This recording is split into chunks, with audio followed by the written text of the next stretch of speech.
motivating factors was to, win 10 SEC games in a season, in a regular season, which had never been done before. It's kind of historic for them, and that was one of the motivating factors for us. And obviously we wanted to play to a standard. I think we got started a little slow in the game, but as the game went on, we played better and better on defense and controlled the tempo of the game on offense, kept the ball away from them so they couldn't go fast.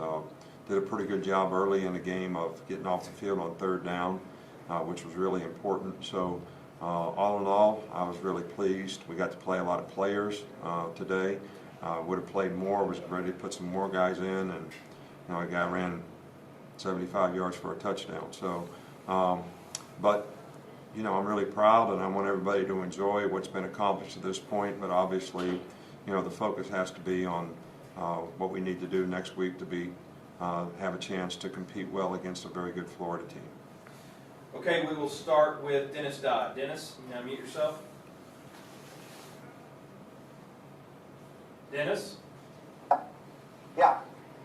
Nick, considering the way the defense has come along in the second half, I wonder if you'd just contemplate where this team stands going into the SEC championship game, really overall compared to some of your other teams. Well, I think that, we're certainly going to be challenged in a different way with the type of quarterback and passing game that Florida has, and I think we, have to show that we can stand up and, play against a team like that. But I do think the team has made a lot of improvement throughout the year on defense. We had, 4 out of 5 new starters in the secondary, made a lot of errors early in the season. I think, the players have gotten a lot more confident in what's expected of them. But it's going to take a great team effort in every part of our team to be able to win the SEC championship. The offense is going to have to play well. We're going to have to do a really good job on special teams and obviously play, even better on defense. We'll go to Michael Casagrande. Yeah, it looked like Arkansas was taking away the deep pass today. How are they defending Mac, and how do you think he adjusted? Well, they played it like we thought, and I thought Mac did a really good job of taking what they gave us. They dropped 8 guys, a whole bunch. They played 33 cloud, which probably doesn't mean much to many people, but both corners rolled up 3 deep. Tried to keep everything in front. We thought that they'd play us that way, and they played that way most of the year, and they're pretty effective doing it.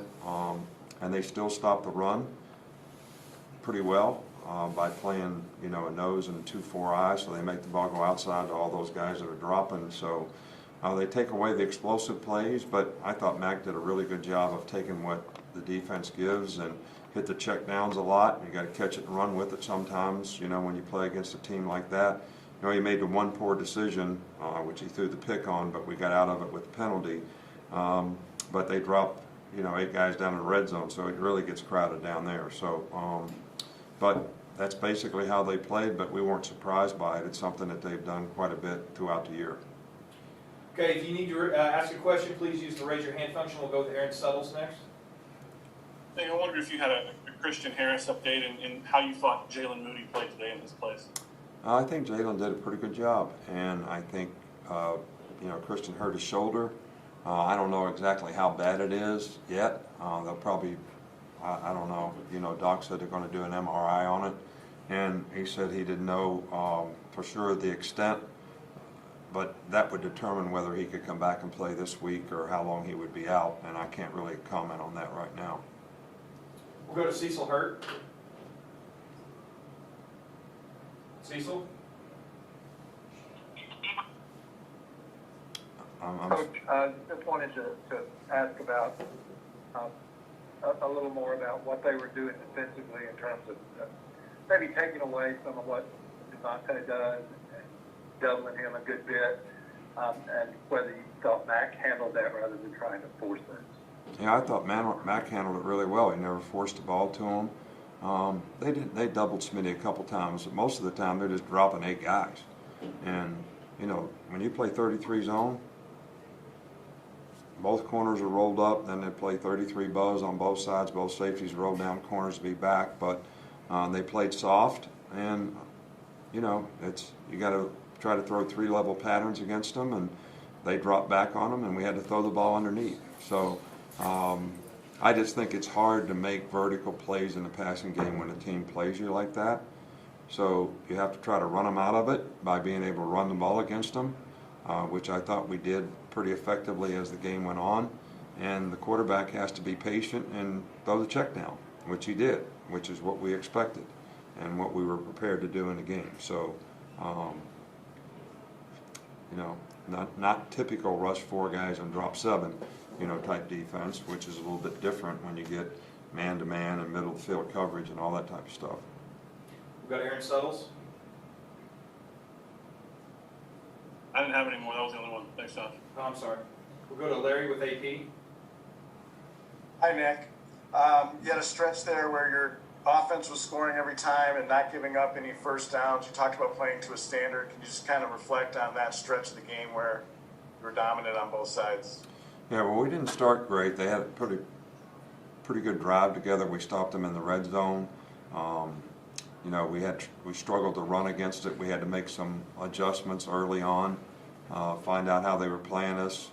Because last week against Missouri, they played completely different than what they played today, but they had played this way earlier in the year. So, but I think after that first, I think we gave up like 76 yards or something early in the game, and then we went for a good little stretch where they didn't make a first down.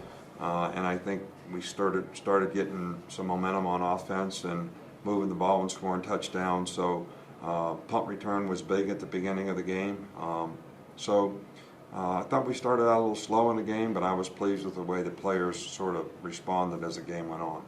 2 more, Stephen, and then Michael. Coach, you mentioned how they were kind of doubling Smitty a little bit there, but just talk about Forrestall, Mechie, and Slade Bolton and other guys that really stepped up. Well, I think that's what you have to have. You know, we've got to get, you know, Jonathan Mechie has to be a force out there. Jaleel Billingsley has to be a force. You know, Slade has to be able to make plays. We can't be one-dimensional in the passing game. You know, we've never really been that way here. Smitty has just had a phenomenal year, but I think we have a lot of confidence in a lot of other players that are very capable, and we have to, you know, we have to read it out and take what the defense gives, and when those guys get opportunities, they have to make plays, and they've done that for the most part. We'll finish with Michael. Yeah, just want to check and see with Najee Harris. He didn't come back to the game. We just took him out of the game. I mean, it was 45-3. So we took Smitty out at halftime. Nothing wrong with him. A lot of guys we took out, there's nothing wrong with them. We just chose not to play them anymore, so that nothing would happen to them, so they could play next week. All right, thanks, Coach. That's all we've got. All right, thank you. Glad to say we're not going to TV.